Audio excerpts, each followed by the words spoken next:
అక్క నమస్తే అక్క. నమస్తే అమ్మ.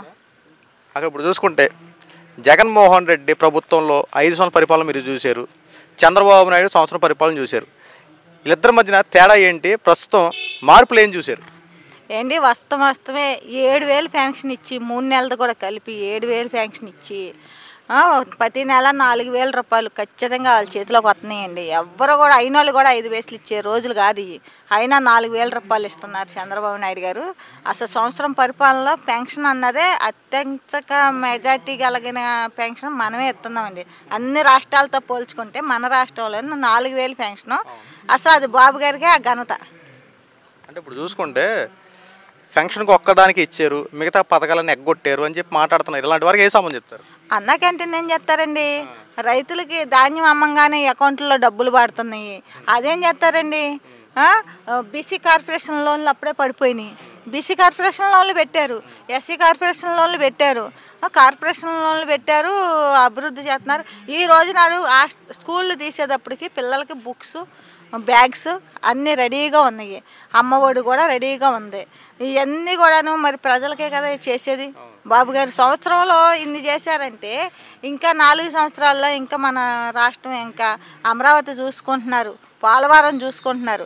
అన్ని అభివృద్ధులు కనపడతలేదా కళ్ళకే? ఎవరికి కనపడవండి? ఎవరికి కనపడవు అభివృద్ధి పనులు అంటే ఏంటి? మన రాష్ట్రం, మన పిల్లల భవిష్యత్తు, మన అమరావతి రాష్ట్రం కావాలి మనకి. మన రాష్ట్రంలో మనకి అమరావతి కావాలి కదా.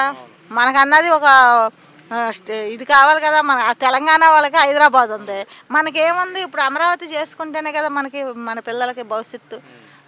పరిశ్రమలు వస్తున్నాయి, బోళ్ళు పరిశ్రమలు వచ్చినాయి. ఇప్పుడు ఎన్ని అగ్రిమెంట్లు రాసుకొని ఉంచుకున్నారు. మరి అమరావతిలో అప్పుడే పనులు బోళ్ళు పనులు స్టార్ట్ అయినాయి, అవన్నీ కనపడతలేదా? ఈసారి ఈ కూటమి ప్రభుత్వంలో నిరుద్యోగ సమస్య తీరుద్దంటారా? ఖచ్చితంగా మెగా డిఎస్సి తీశారు, కానిస్టేబుల్ పోస్టులు తీశారు, ఇంకా రేపొద్దున్న ఈ పోస్టులు బోల్డ్ పోస్టులు, రేపు కానిస్టేబుల్ పోస్టులు వచ్చేసినాయి, డిఎస్సి పోస్టులు వచ్చేసినాయి, స్కూల్ అటెండర్ పోస్టులు వచ్చినాయి. మళ్ళీ వచ్చి అక్కడ దాకా ఎందుకండి? గత ప్రభుత్వంలో సోషల్ వెల్ఫేర్ డిపార్ట్మెంటే తీసుకుందాము. సోషల్ వెల్ఫేర్ డిపార్ట్మెంట్లో 5 సంవత్సరాలు కూడాను ఒక పిల్లలకి ఒక టవల్ ఇచ్చింది లేదు, దుప్పటి ఇచ్చింది లేదు, బుక్స్ ఇచ్చింది లేదు, ఏమీ లేదు. ఈ రోజు నాడు సోషల్ వెల్ఫేర్ హాస్టల్లో చదువుకుంది పిల్లలకి సన్న బియ్యం వస్తుంది. చూడండి, రీఓపెనింగ్ నాటికి సన్న బియ్యం వస్తుంది పిల్లలకి.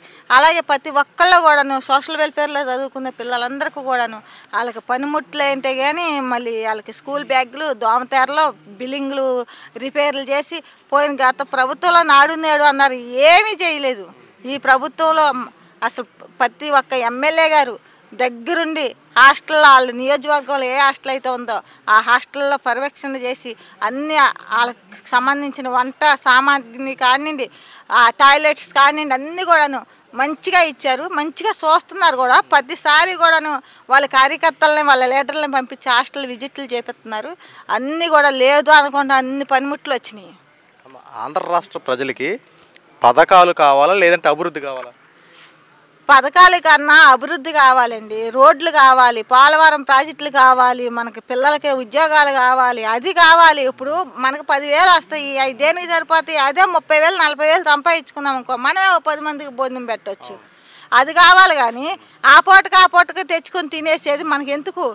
10,000 వస్తాయి, 15,000 వస్తాయి, ఎన్ని రోజులు వస్తాయి? దేనికి సరిపోతాయి? ఇప్పుడు ఈ చంద్రబాబు నాయుడు గారు అలాగే ప్రధానమంత్రి నరేంద్ర మోడీ గారి హయాంలో ఈసారి అమరావతి రాజధాని పూర్తవుద్దా? కంపల్సరీగా 90% పూర్తయ్యే తీరుద్ది అంతే. అంటే జగన్మోహన్ రెడ్డి ఇది శ్మశానాల భూమి, అమరావతి శ్మశానాల భూమి అని చెప్పి అప్పుడు దాని మీద బురదజల్లి వ్యాఖ్యలు చేశారు. ఇప్పుడు సాక్షి టీవీ వాళ్ళు ఏం మాట్లాడుతున్నారంటే అది వేశ్యల రాజధాని అని చెప్పి మళ్ళీ ఒకళ్ళు మాట్లాడుతున్నారు. ఇలాంటి వారికి ఏం సమాధానం చెప్తారు మీరు? చిచ్చి అలాంటి మాటలు మాట్లాడుకుంటా కూడా అసహ్యంగా ఉంటుంది. నేను అసలు అలాంటి మాటలే మాట్లాడను. అలాంటి మాటలు మాట్లాడని వాళ్ళ మీద చర్యలు తీసుకుంటే రెండో వాళ్ళు కూడా మాట్లాడకుండా ఉంటారు. అమ్మ ఇప్పుడు చర్యలు తీసుకుంటుంటే వాళ్ళు ఏమంటారంటే దౌర్జన్యంగా అక్రమంగా అరెస్ట్ చేస్తున్నారు, కావాలని చెప్పి వాంటెడ్గా టార్గెట్ చేసి అరెస్ట్ చేస్తున్నారు తప్ప ఏమి సాక్ష్యాలు ఏమీ లేవు అన్నట్టు చెప్తా ఉంటారు. ఎందుకు లేవండి? కోట్లాది ప్రజల టీవీల ముందు కూర్చొని చూసి చిగ్గుపడి ఆడవాళ్ళని ఇలాగ అవమానించారు. కనీసం వాళ్ళ తల్లి వాళ్ళ చెల్లి కనీసం నిజంగా ఎవరైనా అలాంటి వాళ్ళు ఉన్నా సరే ఈ రోజుల్లో అలాగ అంటే కూడా ఊరుకునే పరిస్థితులు లేవు.